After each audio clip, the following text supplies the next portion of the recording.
É isso aí, meus irmãos. Quem for chegando, vai chegando porque já estamos no ar.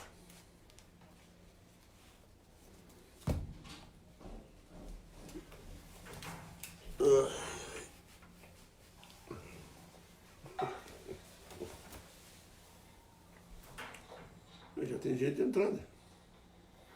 Quem foi que entrou? Eu. Tô falando.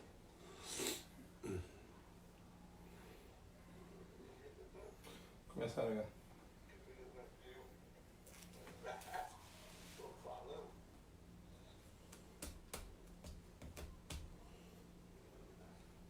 Entrou quem? Quem foi? Fran Alves. Fran Alves. Fran Alves. Boa noite para você, Fran. Entrando o povo, todo mundo dá tempo de ler o nome de todo mundo. Vamos chegando aí, boa noite para todos que estão chegando. Cleison, Fátima. Cleison, Fátima, Miriam Freire, dessa parede do Paulo. Miriam Freira, de Minas, Janaína. Janaína, estamos aí juntos de novo. O Wilson. O Wilson, Dona Terezinha. Dona Terezinha, Vaz. Cheguem, O Bruno, Luiz. Bruno, Luiz,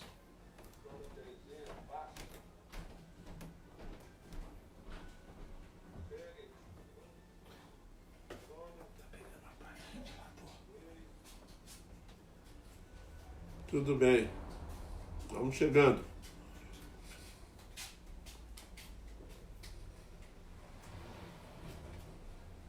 Eu tinha que estar lendo aqui. Célia. Hã? Célia. Célia. Sejam bem-vindos. Bem-vindos ao culto desta noite. Hoje nós vamos falar seguindo aquele tema sobre a fé. Continuaremos falando sobre esse tema.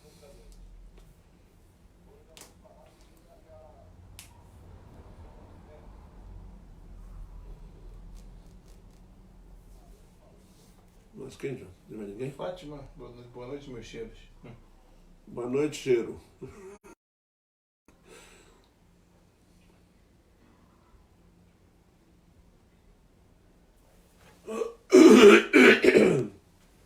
Sejam bem-vindos. Bem-vindos ao culto desta noite. Jaque. Fala, Jaque. Eduardo.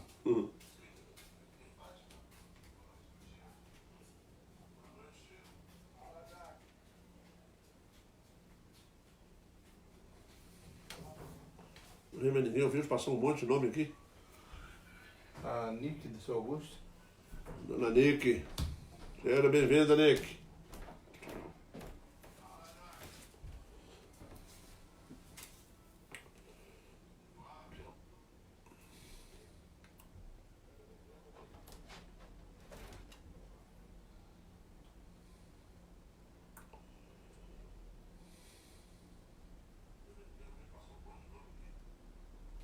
O Braille.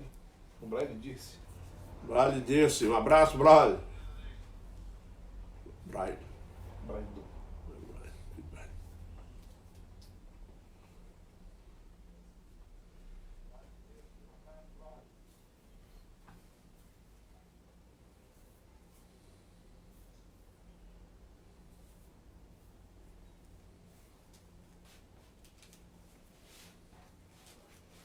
Pessoal, desculpa aí, mas não dá pra falar o nome de todo mundo não, tá? Passa rápido aqui, o pessoal tá chegando, vai subindo aqui, não dá tempo de ler.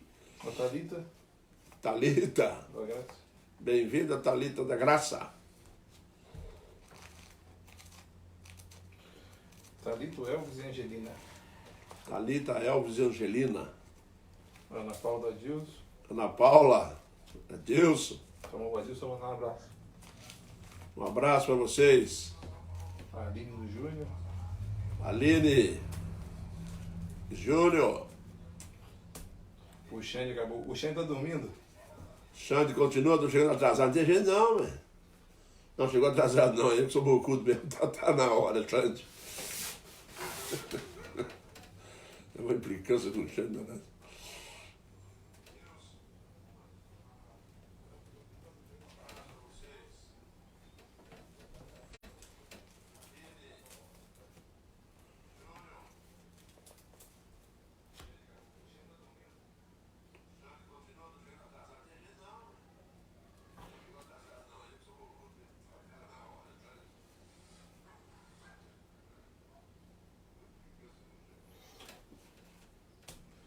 O Davi, irmão do Paulo, tá assistindo. Davi, irmão do Paulo. Bem-vindo, Davi.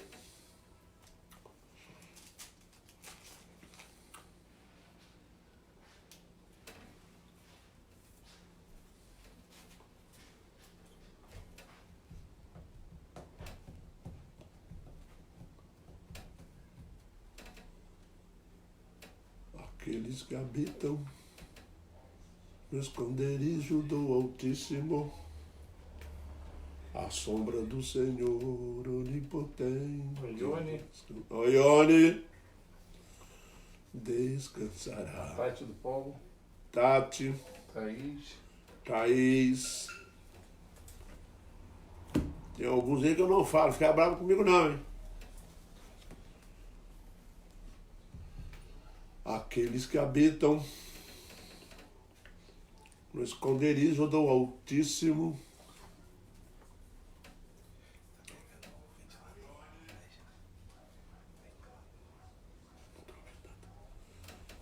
a sombra do Senhor. Dona Edna e o seu Leopoldo. Dona Edna e seu Osvaldo. Vamos junto. Pessoal de Minas. Pessoal de Minas Gerais. Sejam bem-vindos.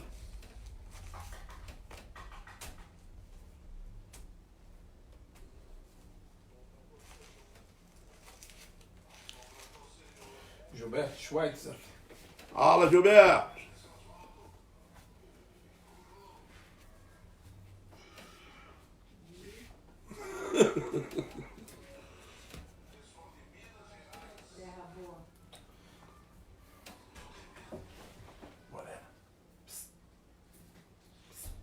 Continua chegando o povo. E cada vez mais povo.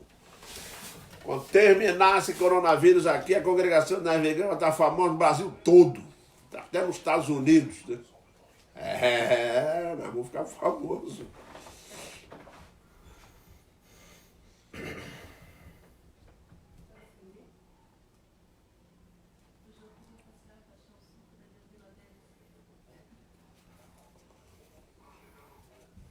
Baixar o som.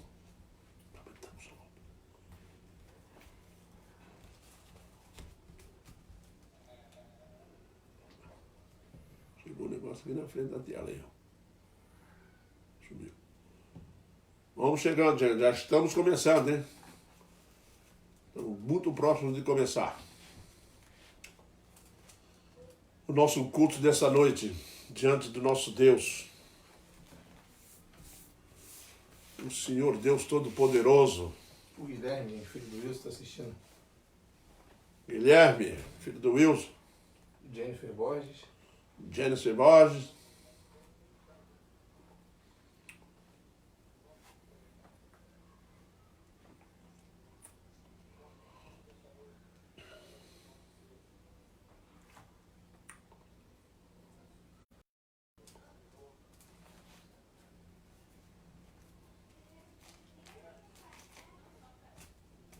Sejam bem-vindos todos aqueles que estão prontos para ouvirem a palavra de Deus.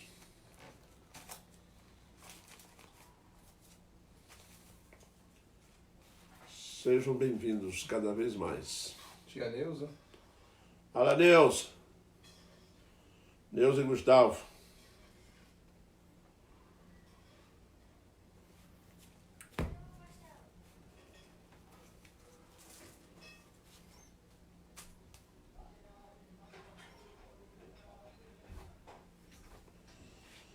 Bem, meus irmãos, enquanto o povo vai acabando de chegar, nós vamos dar início ao culto desta noite.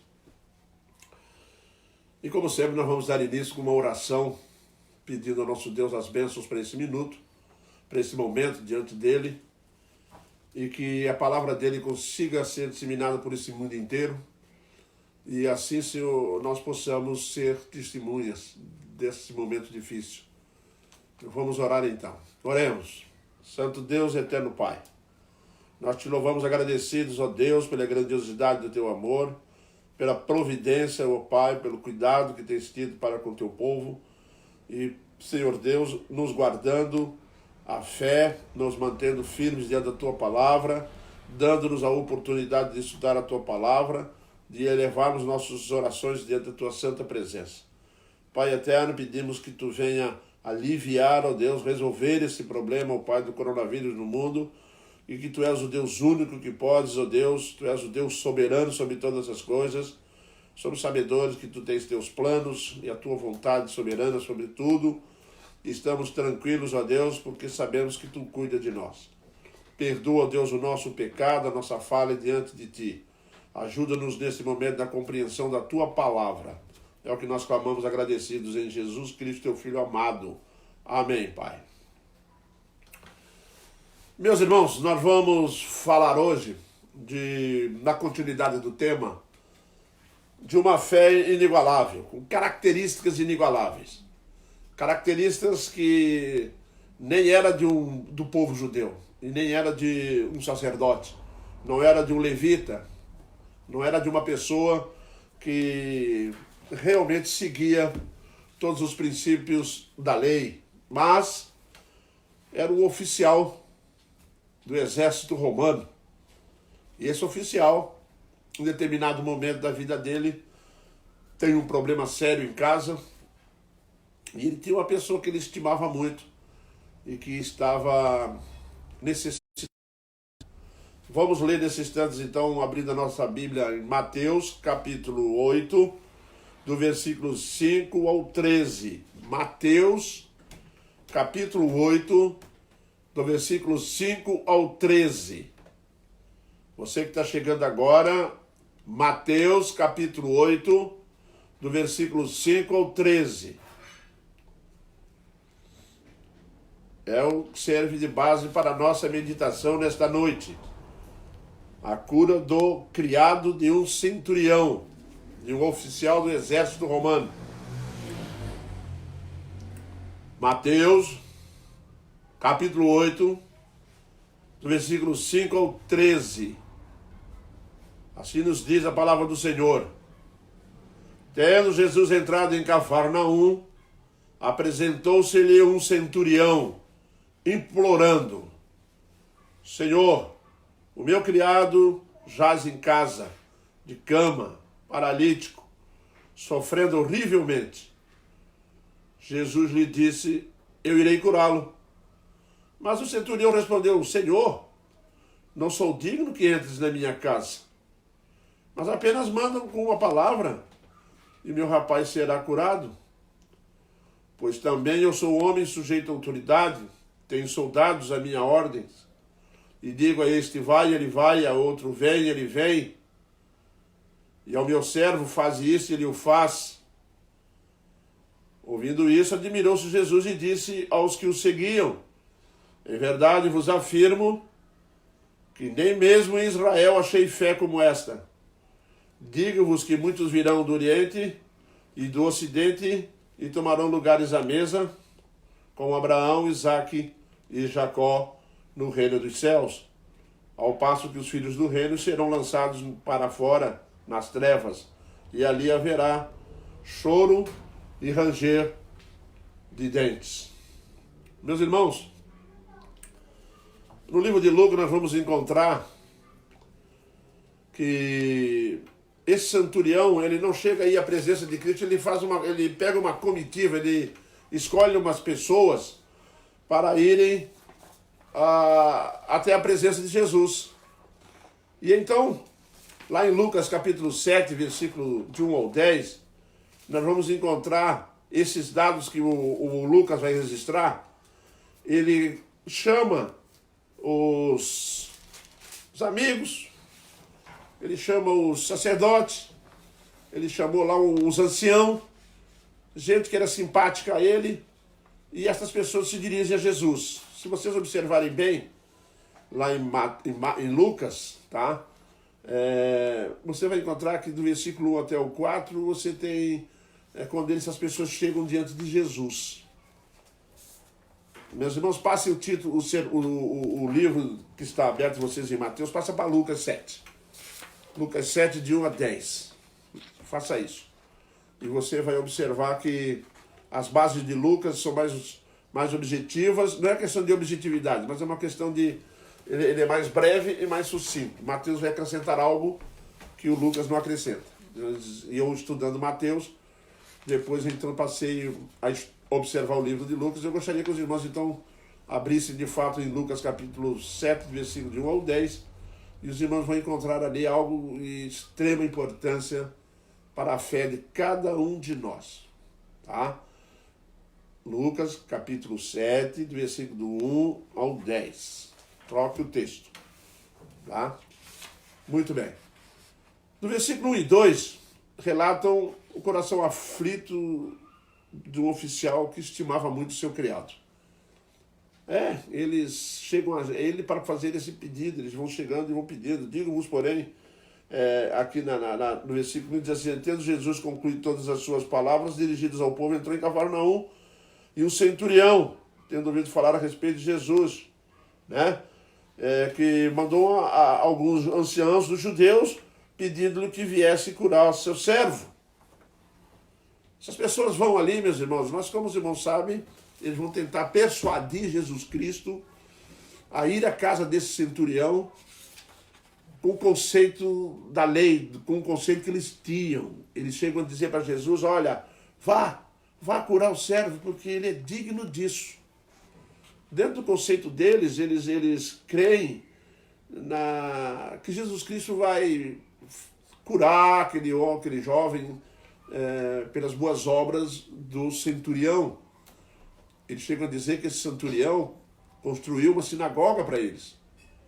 Que o centurião construiu uma sinagoga e que ele era digno, ele merecia aquilo. Jesus disso. Jesus, obviamente, está observando que eles estão equivocados. Ninguém vai receber nenhuma bênção de Deus, ninguém vai receber um milagre de Deus baseado nas suas obras, ou por merecimento. Não existem méritos nos homens. Por melhor que eles façam, por mais que façamos, não existe mérito em nós. Tudo que é produzido por nós procede de pecado. Então não são essas coisas que vai pesar na balança. O que vai pesar na balança são as características de Cristo. Jesus Cristo, sim, vai expressar amor, a graça, o amor, a misericórdia, e vai lá ele vai lá curar esse homem. E é um conceito comum hoje, as pessoas acharem que Deus está devendo algo para nós. Que Deus tem compromisso, tem obrigações conosco. É bom nós lembrarmos que não é assim que funciona. Então eles vão a Jesus Cristo e dizem: mestre, vá, cura ele, porque ele é um homem digno. Em outras palavras, estavam dizendo que o centurião realmente merecia que Jesus fosse lá. E muitas vezes nós também nos confrontamos com esses pensamentos. O primeiro ponto que eu vou observar nesse texto, de uma característica de uma fé inigualável, uma fé que todo crente deveria esforçar-se para ter, uma fé de uma relação com Jesus Cristo extremamente profunda, muito profunda.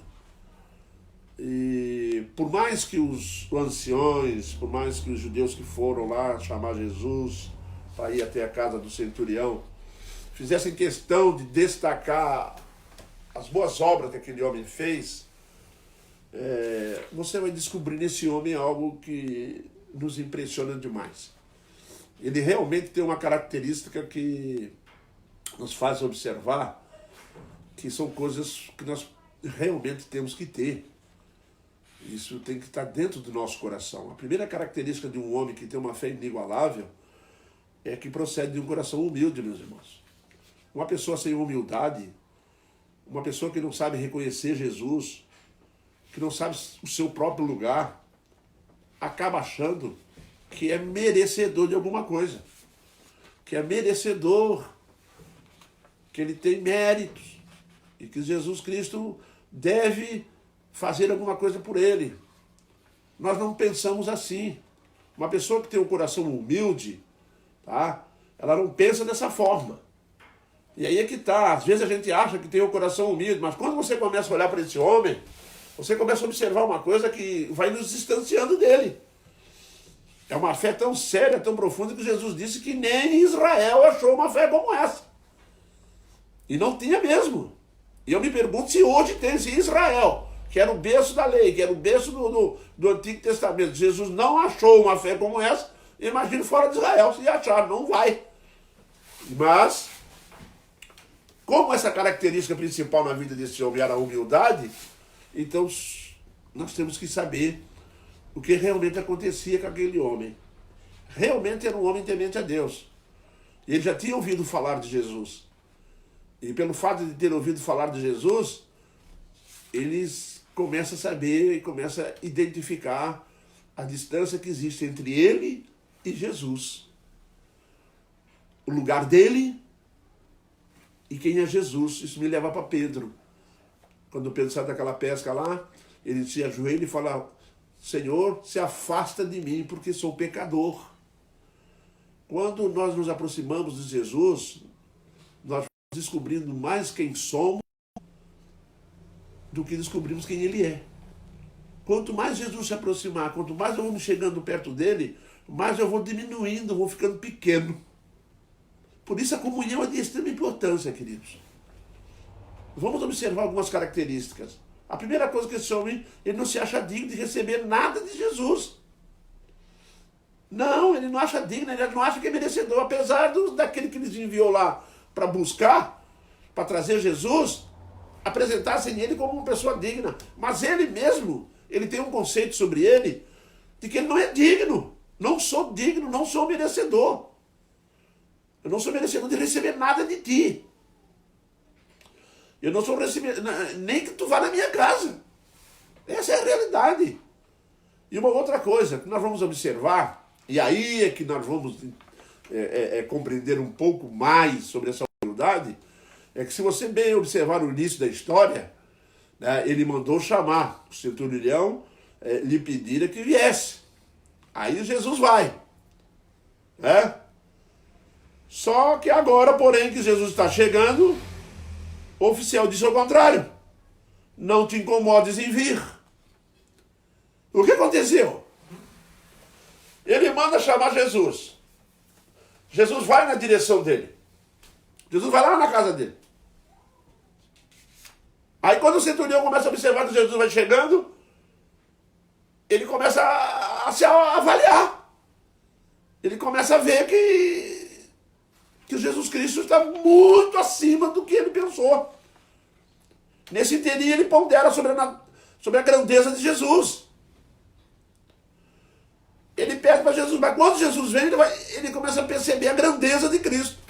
Como que esse homem realmente é grande, é poderoso. Como que Jesus se destaca. Ninguém a ele. Esse homem começa a observar. Quando ele começa a observar isso, ele começa a fazer uma autorreflexão. Ele começa a olhar para ele mesmo, ele olha para ele mesmo e começa a descobrir certas coisas. Seu poder.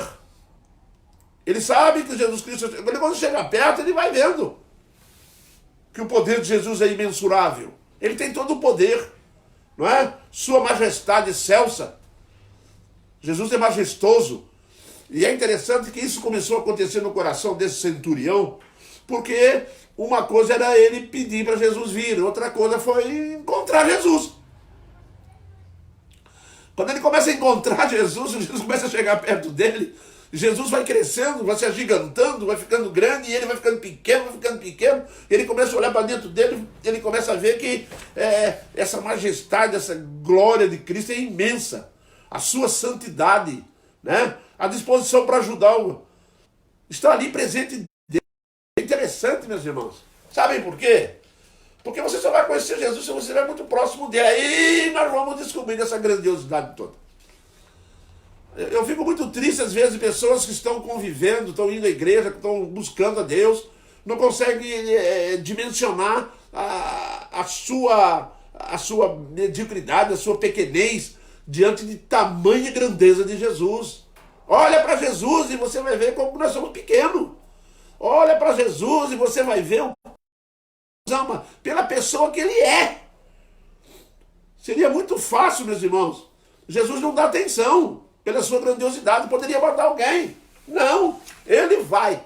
E quando ele chega, ele começa a observar. E é interessante notar também, meu irmão, que essa fé do centurião, tá?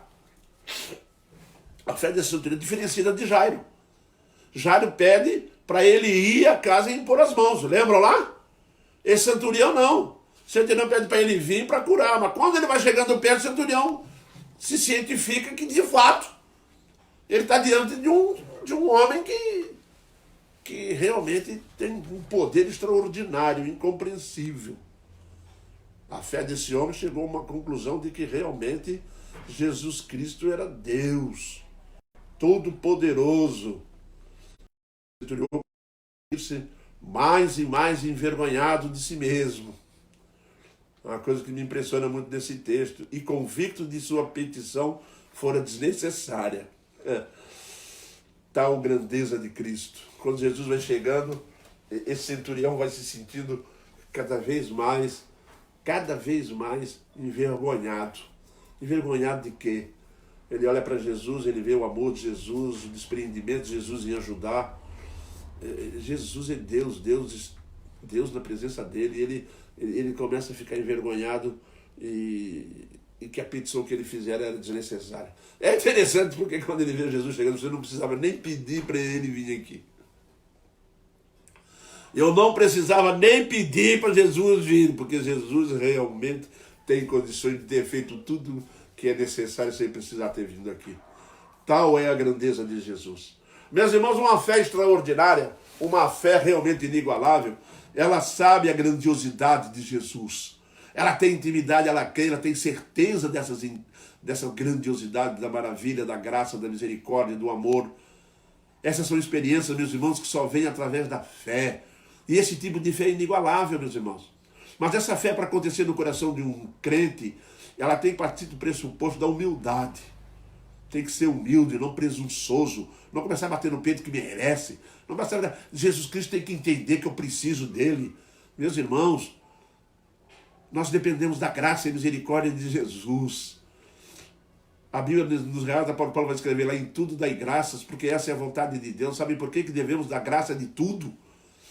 Porque dar graça de todos, meus irmãos, é um reconhecimento que nós estamos recebendo coisas que não merecemos. Essa é a realidade desse centurião. Quando ele começa a chegar perto, ele se sente envergonhado. Ele olha para Jesus e ele fala assim, meu pai, o que eu fiz? Estou com vergonha disso. Olhando para Jesus, ele falou assim, ele curava lá de onde ele está. E ele vai expor isso na sequência. Vai expor mesmo, o Senhor. Tá? Não precisas vir. No início, ele conhece Jesus pela fama. Muitas pessoas conhecem Jesus porque ouviram falar de Jesus. Ele também ouviu falar de Jesus.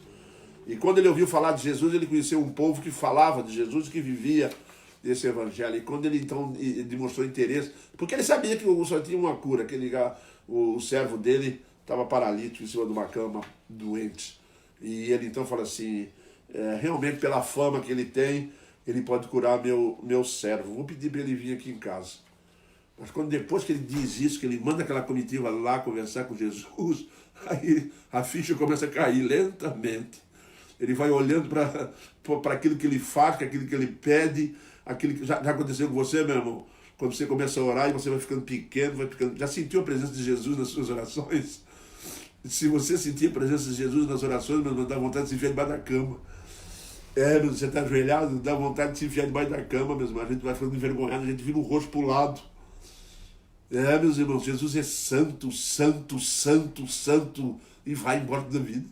É indimensionável, não dá para dimensionar. É grande demais. quando você estiver orando lá, buscando fervorosamente Jesus, se você tiver o prazer e a alegria de sentir a presença dele naquele momento, você vai ver o quanto que nós diminuímos, o quanto que nós somos pequenos, e o quanto que ele é grande, amoroso, carinhoso, cuidadoso, atencioso, prestando atenção em tudo, cuidando de tudo. Nós estamos passando por essa crise aí, tem crente já vacilando, crente achando que Jesus vai vacilar. Não dormite nem dorme o guarda de Israel. Jesus é assim. Se nós soubéssemos quem ele é de fato, profundamente, mas para saber isso tem que ser humilde. Para saber isso você tem que olhar para Jesus e ver que você não tem mérito nenhum. É um coração humilde, um coração quebrantado, aquele coração que se dobra diante de Jesus. Buscar-me-eis e me achareis quando me buscardes de todo o vosso coração. É todo o coração. Humilhando-se, bem pequeno na presença dele. Mas não é porque você quer se humilhar, não. O segredo é ele humilhar. O segredo é eu não estar perto. O segredo é eu estar próximo. Porque quanto mais próximo, mais eu vou me humilhar. Não é uma coisa obrigatória. É uma coisa que acontece naturalmente. Quanto mais próximo de Jesus, mais me quebra. Mais ele me quebra. Eu fico imaginando a dificuldade daqueles discípulos de andar com ele. Um homem santo igual Jesus Cristo. Você imaginou já andar com ele como eles andaram lá? Imagina. Santo, de um jeito que eles viam. Jesus dá uma ordem para o mar para, Jesus ordena a gente, Jesus faz, acontece, ressuscita mortos, e Jesus anda sobre as águas, e Jesus... Aí você olha para ele e vê assim, quem sou eu? Paulo escreve lá em Romanos capítulo 7. Miserável homem que sou. Miserável homem que sou. Sabe por que ele descobriu que ele era miserável? Chegou perto de Jesus. Quer descobrir o quanto nós somos miseráveis? Chega perto dele. Caminhe com ele. Pede para ele entrar na sua vida. Você que ainda não tem Jesus no coração, faça isso, correndo, imediatamente. Fala, Senhor, entra na minha vida. Aí você vai ver o como que isso é bom. É bom. A segunda característica, meus irmãos, que nós vamos descobrir na história de uma fé inigualável é que ele crê na graça, no amor e no poder de Jesus. Ele não crê em outra coisa não, meu irmão. Ele passa a saber, ele tem certas convicções. Eu vou citar para vocês 4 convicções que existem no coração de uma pessoa que tem não só um coração humilde, mas que tem uma fé, que tem uma certeza. Ele sabe o que vai acontecer. É quando ele começa a olhar para Jesus, ele vê que não existe limites. Que bênção ter Jesus próximo. Não tem limite. Você olha com seus problemas para Jesus, Jesus olha para você com amor. Estou tratando do seu caso, eu vou tratar, e você está sendo cuidado com carinho. A primeira coisa é saber que Jesus Cristo atende às petições, não pelas boas obras. Meu irmão, quando você for orar a Deus, pedir pelos seus problemas, pelas suas crises, pela sua família, tenha certeza que Jesus vai lhe atender. Mas tenha a humildade de saber que não é pelas boas obras. Não fique dizendo como alguns estão dizendo por aí. Eu mereço. Eu tenho direitos.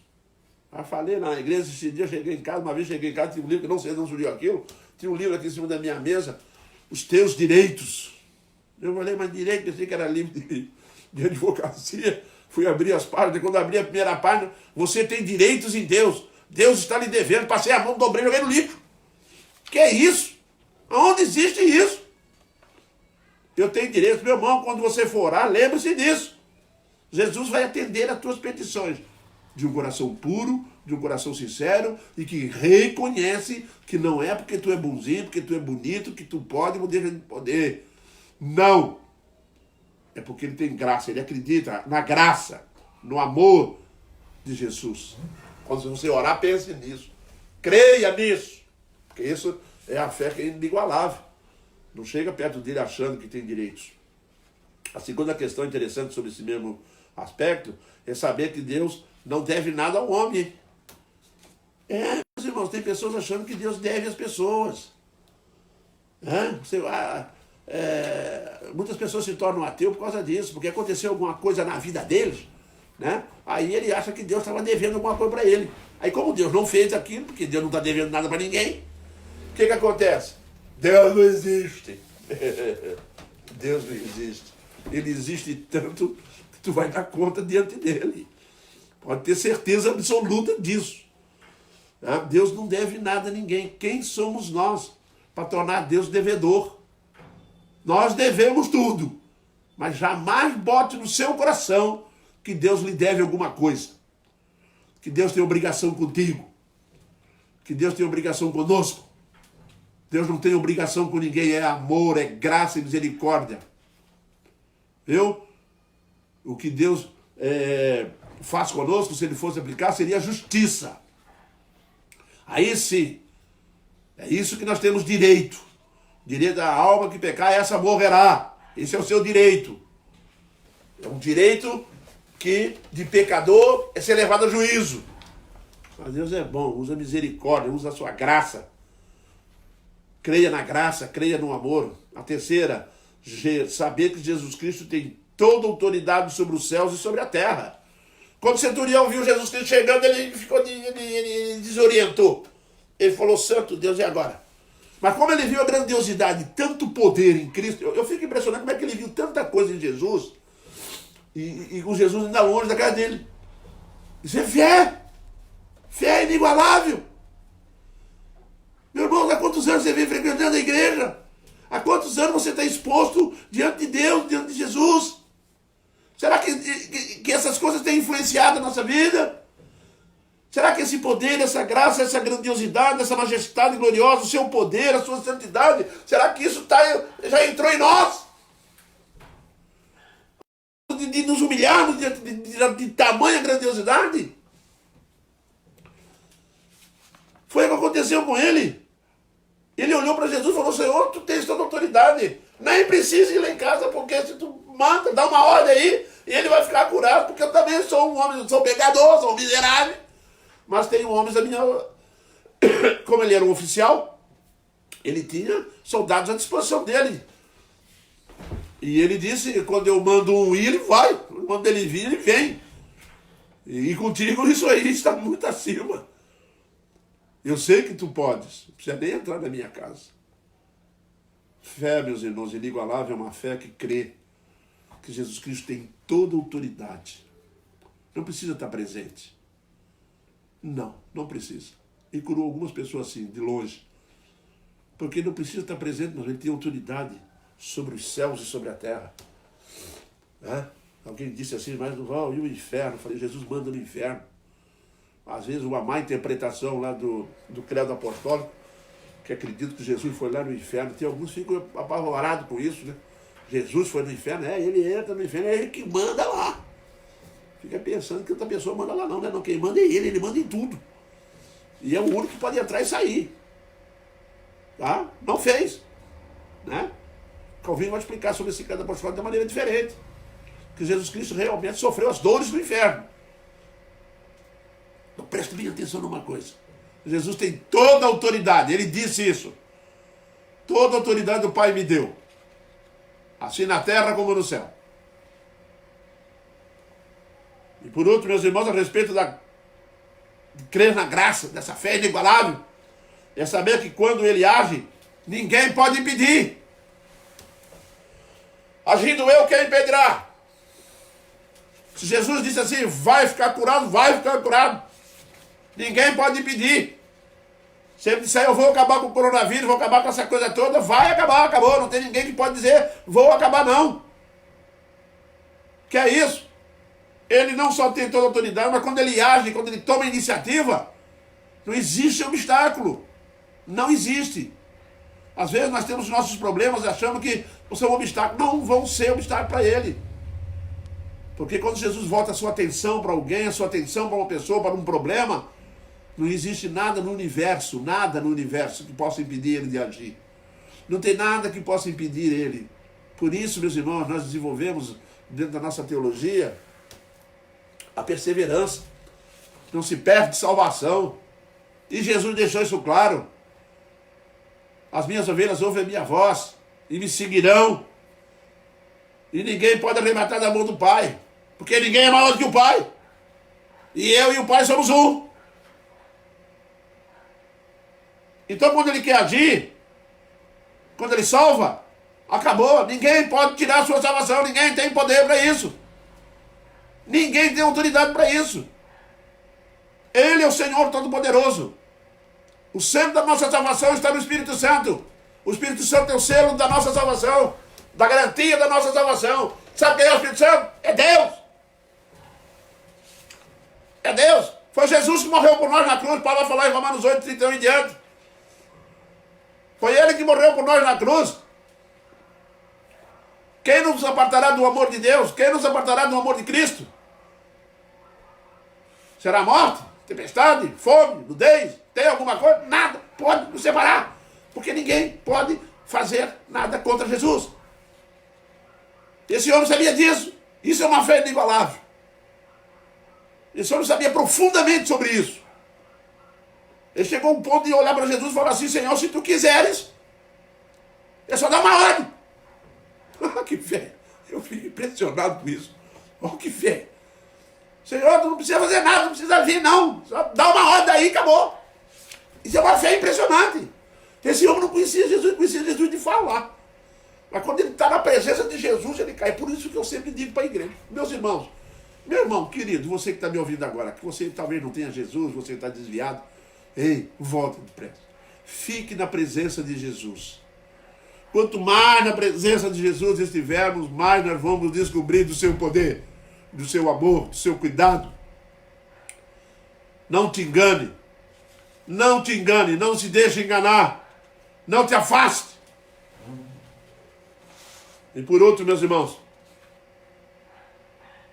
a fé inigualável, uma fé desse quilate, que procede de um coração de humildade e que crê na graça, no amor e no poder de Jesus, ela recebe a sua recompensa. Recebe. Está aqui no texto. A fé que aceita como ele pode fazer é recompensada. Meus irmãos. A fé que aceita como Jesus pode fazer as coisas é extremamente recompensada por Jesus. Porque se tem uma coisa que Jesus faz, é realmente reconhecer a nossa fé. E ele responde, meus irmãos. Responde profundamente a nossa fé. Pode ter certeza disso. Lá em Mateus 8,13, você vai encontrar uma expressão. Então disse Jesus ao centurião: vai-te e seja feito conforme a tua fé. E naquela mesma hora o servo foi curado. Ele disse para o centurião assim: vai, e que aconteça aquilo que você realmente creu em mim. Que aconteça aquilo que você sabe que eu posso fazer. Vai. E que aconteça aquilo que a tua fé falou para ti. Diz aqui assim, ó: vai-te e seja feito conforme a tua fé. Qual era a fé desse homem? Que Jesus podia. Não precisava estar presente. Aí Jesus fala para ele: se você crê que eu não preciso estar presente, vai embora. Vai lá, porque a tua fé diz isso e eu vou honrar a tua fé. E Jesus honra a fé do homem dessa forma. Por isso é uma fé inigualável. E por isso Jesus recompensa ela. Mas Jesus Cristo está muito acima da média. Ele atende, ele estende a mão, ele recompensa. Você crê em Jesus mesmo, o que ele pode? Então vai ser feito conforme você crê. Se você não crê, não vai acontecer nada. Não vai acontecer nada.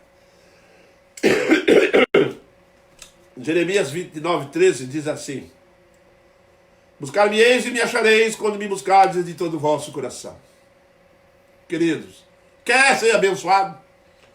Quer receber essa bênção gloriosa de Deus, de Jesus? Creia nele como esse homem creu. Creia que ele pode. Não creia que você vai ficar agora preocupado porque os governadores, porque não sei o quê, e porque vai perder, porque eu não posso trabalhar, porque até quanto que eu vou aguentar, pelo amor de Deus, vai acabar a comida, eu tenho que receber dinheiro, tenho que pagar minhas contas. Então desespero, esquece isso aí. Bota o joelho no chão, olha para Jesus, você vai saber que tudo isso fica desse tamanhozinho. Nem existe perto dele. Nem existe perto dele. Viva tranquilo. Viva tranquilo. Aquele que habita no esconderijo do Altíssimo, a sombra do Onipotente, faz o quê? Descansará. Está descansado, irmão? Ou está apavorado? Não fica, não. Porque se Jesus, se você estiver bem perto dele, você vai notar que Não dá para ficar apavorado, porque ele é grande demais. Ele é muito poderoso. A majestade dele ultrapassa tudo isso. Buscar-me-eis e me achareis. Quando me buscardes de todo o vosso coração. É impressionante, né? Meus irmãos, nós vamos concluir de uma maneira simples. Uma fé inigualável. Ela procede de um coração humilde. Ele reconhece que não tem méritos, não tem direitos. E uma fé inigualável é aquela que quando ele se aproxima de Jesus, Jesus se aproxima dele, ele vai diminuindo de tamanho e Jesus vai crescendo. Isso é uma frase do próprio Jesus, que ele cresça e eu diminua. Quando Pedro diz, Senhor, te afasta de mim porque sou pecador. Ali é o nosso lugar, o lugar de Jesus, o lugar do pecador. Quando Jesus se aproxima muito de nós, meus irmãos, nós vamos reconhecendo quem somos. Nós vamos olhando para dentro de nós e vamos reconhecendo. Não mereço nada desse Deus poderoso, amoroso, carinhoso. Dá até vergonha. Dá vergonha. Quantas vezes Deus resolveu o seu problema, resolveu meus problemas, de uma maneira tão gloriosa, tão simples, tão fácil, que a gente fica com vergonha de ter duvidado. Imagina a vergonha quando a gente duvida. Já ficou envergonhado? Será? O que vai acontecer? Eu não sei como é que vai ser isso. Dúvidas. Aí daqui a pouco você chega lá e está resolvido. Dá vontade de enfiar a cara debaixo da cama mesmo. Falar, Senhor, perdoa a minha ignorância. Eu sou um miserável homem que sou. Ele faz isso. Isso chama-se fé inigualável, fé poderosa. A conclusão é, meus irmãos, uma fé inigualável alcança seus objetivos. Pode ter certeza disso. O que aconteceu? Versículo 10 diz o que de Lucas 7. E voltando-se para casa, os que foram enviados o encontraram curado, o servo. Imagina que alegria. E você sabe o que está embutido nisso? Quando Jesus resolve um problema, esse centurião, quando viu Jesus pela primeira vez, ele olhou para Jesus e falou, é grande demais, está além, ele olhou para o chão, envergonhado, está com vergonha. Agora esse homem diz para ele assim, vai embora e seja conforme a tua fé. E diz que quando ele chegar em casa, o menino estava curado. Agora você imagina onde foi parar Jesus na mente desse homem, no coração desse homem. Ele deve ter falado para pensar, falou assim, meu pai, mas o que eu pensei mesmo aí? Ele não precisou nem vir aqui. Olha só, estava paralítico, o senhor da cama levantou, está curado. Toda a perspectiva, tudo aquilo que ele imaginava se torna realidade no momento da recompensa. Ele olhou e falou, meu pai, só ele pode fazer isso, só ele pode. Eu acredito que ele não virou, confessou a fé dele, meio todo mundo, meio de soldado romano, meio de grego, meio todo mundo. Nós saímos tudo pela rua. Saiu gritando pela rua. Dá vontade de fazer isso. Querido, desenvolva uma fé como essa. Claro, não pode ser comparado. Mas é você e Deus, você e Jesus, pessoal. Vamos diminuindo, vamos ficando humildes, vamos crer no seu amor, na sua graça. Essa crise vai passar, se não passar, nós estamos com ele, se nós formos partir, nós vamos com ele. Isso é graça, é amor, misericórdia. Mas sempre pense na recompensa. Jesus Cristo vai te recompensar por uma fé desse tipo. Uma fé que reconhece quem Ele é. Amém, irmãos? Vamos orar para encerrar. Senhor Deus, eu te louvo e agradeço por esse momento. Que a tua palavra, Senhor Deus, venha nos instruir a respeito da fé daquele centurião que tu curaste aquele empregado dele, aquele servo dele. Te agradecemos, ó Deus, pelo registro que Lucas faz disso, com Mateus. Pedimos a tua bênção, ó Deus, não só para compreender, mas também para que nós venhamos a nos humilhar. Para que venhamos, ó Deus, crer realmente no nosso coração essa grandiosidade de Jesus. Como é grande esse Jesus que nós fomos salvos. Como é grande esse Jesus, como é amoroso, como tem poder. Meu Senhor, perdoa as vezes que nós falhamos. Perdoa as vezes, ó Deus, que nós duvidamos. Corrija isso em nós, ó Pai. Não permita que isso aconteça. E que Jesus, o Senhor Deus, seja cada vez mais próximo do nosso coração. E nós realmente venhamos saber quem somos. e que Ele cada vez pareça mais para nós da forma gloriosa que Ele é. Continue abençoando a tua igreja, o teu povo, trazendo tranquilidade nesse momento difícil. Abençoe a todos nós. É o que nós te pedimos no nome glorioso de Jesus. Amém. Meus irmãos, eu tenho um aviso para dar. O aviso é que, se nós vamos continuar ainda nessa quarentena, não sei, mas o que está vindo por aí parece que vai ficar pelo menos mais uma semana.